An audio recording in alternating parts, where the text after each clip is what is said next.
ఉదయం లేచినప్పటి నుంచి రాత్రి దాకా యూట్యూబ్లో ఏదో ఒకటి మనం చూస్తూనే ఉంటాం. అంత యూట్యూబ్ని మనం యూజ్ చేస్తున్నప్పుడు యూట్యూబ్ గురించి తెలుసుకోవడం మన బాధ్యత అవుతుంది.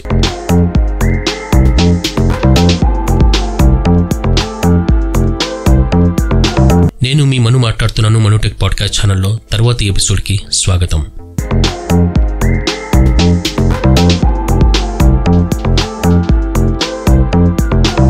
యూట్యూబ్ కథ మనం చూసినట్లయితే 2005లో ముగ్గురు మాజీ పేపాల్ ఉద్యోగులు, వీళ్ళు వచ్చేసి స్టీవ్ చెన్, చాడ్ హార్లే మరియు జావేద్ కరీం అనే ఈ ముగ్గురు ఏం చేశారంటే వీడియోలను షేర్ చేసుకునేదానికి అంటే పంచుకోవడానికి ఒక ప్లాట్ఫామ్ క్రియేట్ చేసుకున్నారు.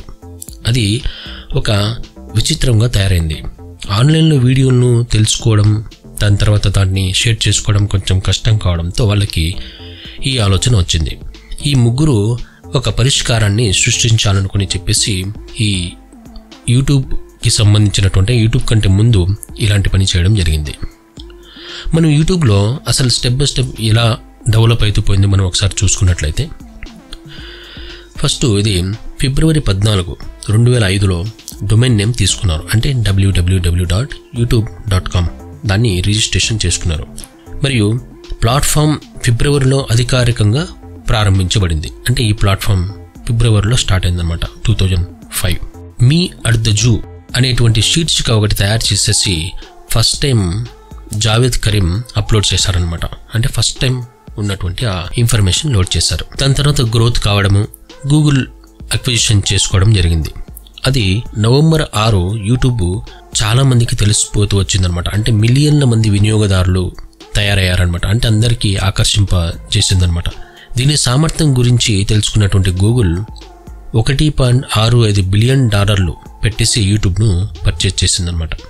తర్వాత 2007లో అంటే మనం చూస్తున్నటువంటి ఈ వీడియోలు కానీ మనం ఏదైతే చేస్తున్నామో ఇందులో మానిటైజేషన్ అనే ఈ పార్ట్నర్షిప్, మెంబర్షిప్ పార్ట్నర్షిప్ అంటాం కదా, ఈ మానిటైజేషన్ అనేది 2007లో కంటెంట్ క్రియేటర్లు తమ వీడియోలపై ప్రకటనల ద్వారా ఆదాయాన్ని సంపాదించడానికి వీలుగా యూట్యూబ్ పార్ట్నర్ ప్రోగ్రామ్ని స్టార్ట్ చేసింది. ఇది చాలా కీలక పాత్ర పోషించిందనమాట.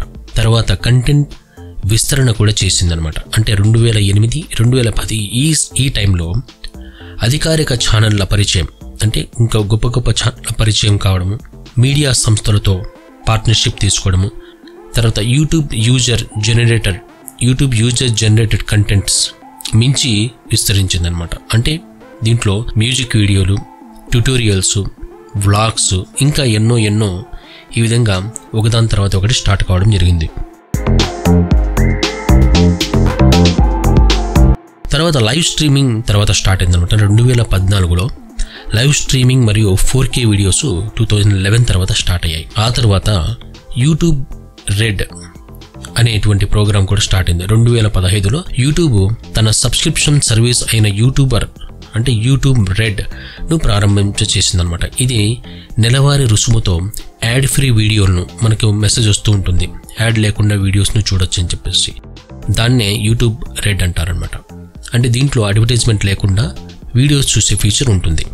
దాని తర్వాత 2016లో యూట్యూబ్ ఒరిజినల్స్ అనేటువంటిది స్టార్ట్ చేసింది.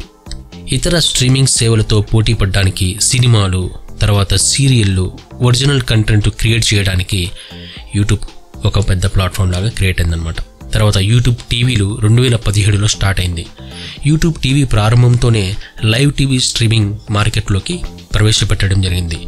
యూట్యూబ్ చందాదారుల కోసం లైవ్ టెలివిజన్ ఛానల్ను ఎంపిక చేయడం స్టార్ట్ చేసిందనమాట.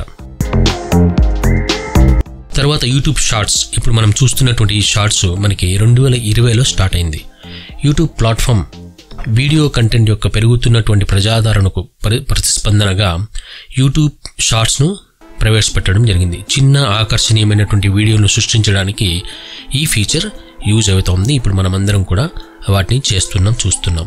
తర్వాత కంటిన్యూ ఎవల్యూషన్ 2021, 2024 అంటే ఈ రోజు వరకు కొత్త ఫీచర్లను పరిచయం చేయడం, కంటెంట్ డిస్కవరీ అల్గారిథంను మెరుగుపరచడం వంటి మారుతున్న వినియోగదారుల ప్రవర్తనను బట్టి యూట్యూబ్ కూడా ఎన్నో ఫీచర్స్ను చేంజ్ చేస్తూనే ఉంది. సో ఈ విధంగా యూట్యూబ్ యొక్క జర్నీ సాగుతూనే ఉంది. సో మనం వాడుతున్నటువంటి యూట్యూబ్ యొక్క కంప్లీట్ కథ టూకీగా ఇలా ఉందన్నమాట. మంచి మాటలతో మళ్ళీ కలుస్తాం. నమస్తే.